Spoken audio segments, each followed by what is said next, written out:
welcome back. We are going to do another lovely book review of a book that I actually just finished about a couple of days ago. It's called The House of Kennedy by James Patterson. Really good book. I personally am obsessed with the whole Kennedy family and Kennedy's presidency. Not for political reasons. I just find him kind of fascinating, if that makes sense. I mean, what drove me into my fascination was his honestly cruel assassination. The fact that it was captured so clearly on film, considering the time that it happened, it kind of, sparked that buzz for me. So ever since I became aware of John F. Kennedy and his family, the way he died, I've always just been fascinated to, Google, read, or what have you. So anyways, back to the book. The House of Kennedy. This book is very, very interesting. I mean, the Kennedys have always been like that spotlight family of charismatic adventures and charisma. They're raised to be, perfectionists, to take risk and excel at all costs. And just by living by that motto of, if you're not first, you lost. There's no second place. There's no, backup option. Either you're first or nothing. And to win at all costs, type of thing. So this book honestly sheds a different light on it. I think the authors did a great job of thoroughly going through each member of the family. Like most books you read, they talk about just JFK or Bobby, a little bit about the dad, but they mainly focus on John and Bobby. Well, this book, which was totally different, they talk about the whole family in great detail. Like, I learned so much. And like I said, I've been reading about John F. Kennedy for years. And reading this book, I didn't realize how his upbringing had so much to do with how he handled things when he was in office, how he handled himself, how he handled his life and his endeavors. It all stems from his parents, which is obvious, but you really just don't learn much or his parents don't really get discussed often in a personal level. From the very beginning, it talks more about the mother, which I didn't realize how more, everyone gives this they kind of imply that the dad has so much, a strict hand on all of them, and he wanted them to be a certain way. When in reality, I learned that their mother had a big hand in how they were raised, because she was at home majority of the time. None of that has ever been discussed to me before, or shared, or any of that. Like I said, they always just talk about, the conspiracies or his extramarital affairs. But this book goes in depth with each and every family member, from Joe Sr. to Rose to all of their children, from Joe Jr. all the way until Ted. And then they even talk about the next generation of Kennedys that, basically kind of the conversation about them fizzles out a bit. You never really hear about them as much anymore. But this book talks about them and what they're doing, what they've done as of now, or as of, when the book was published. So I found that very, very fascinating. It was very revealing just to read more on a personal level of each and every family member, and you can kind of see the ties on how, Bobby and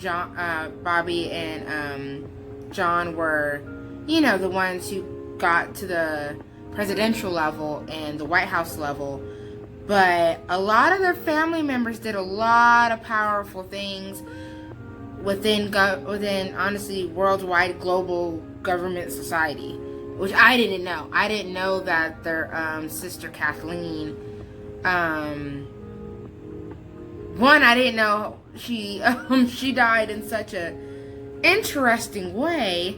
I didn't know that, there's a lot more to Rosemary than has ever been discussed, and why, it hasn't ever been discussed. It kind of touched bases on, how everything with that happened, as well as how the family were told to, discuss, interact with her, and their choices and their discussions on that. Another thing I like about how James Patterson and Cynthia, I hope I say her name right, Foggin,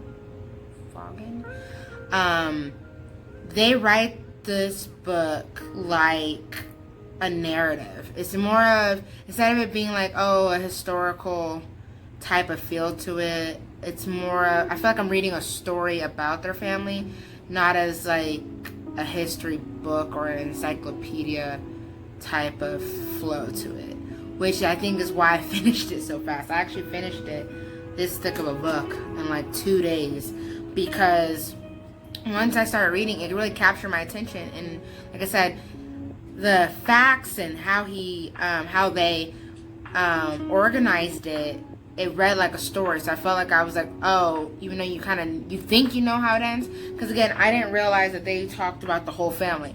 So I naturally, like most Kennedy topic books, they usually end it with, he was assassinated in 1963, and then it kind of levels off there.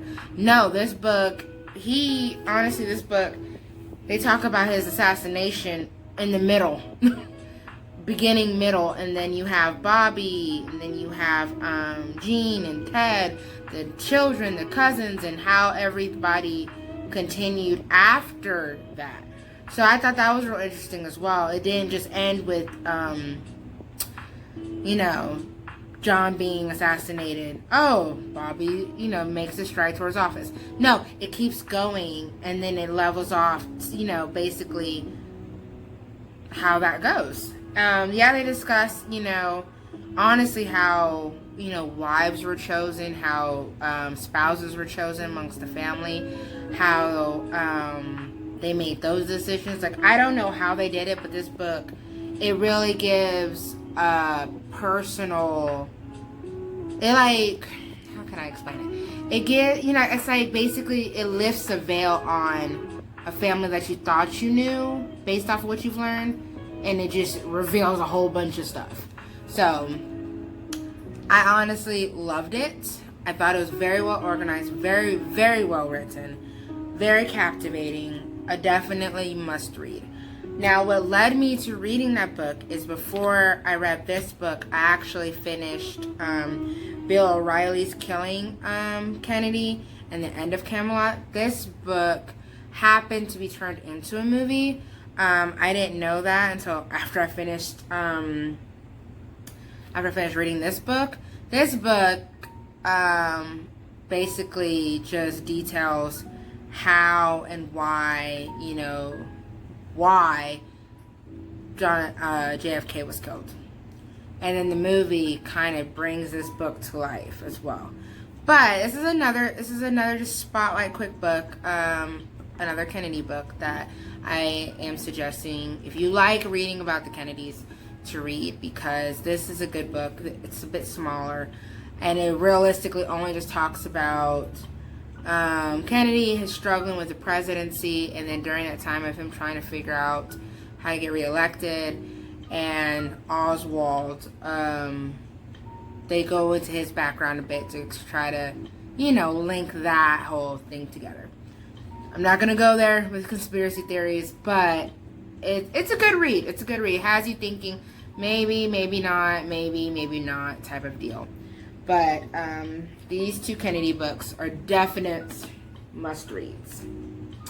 So I hope this inspires you to pick up a Kennedy book. I'm all for reading books about the presidents, at least the controversial ones, but Kennedy is usually my top pick on books in regards to that theme.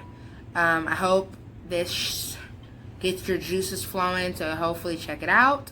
If not, I hope it sheds some light if you were thinking about reading that book, whether or not to buy it or not. So again, thanks for watching and subscribe.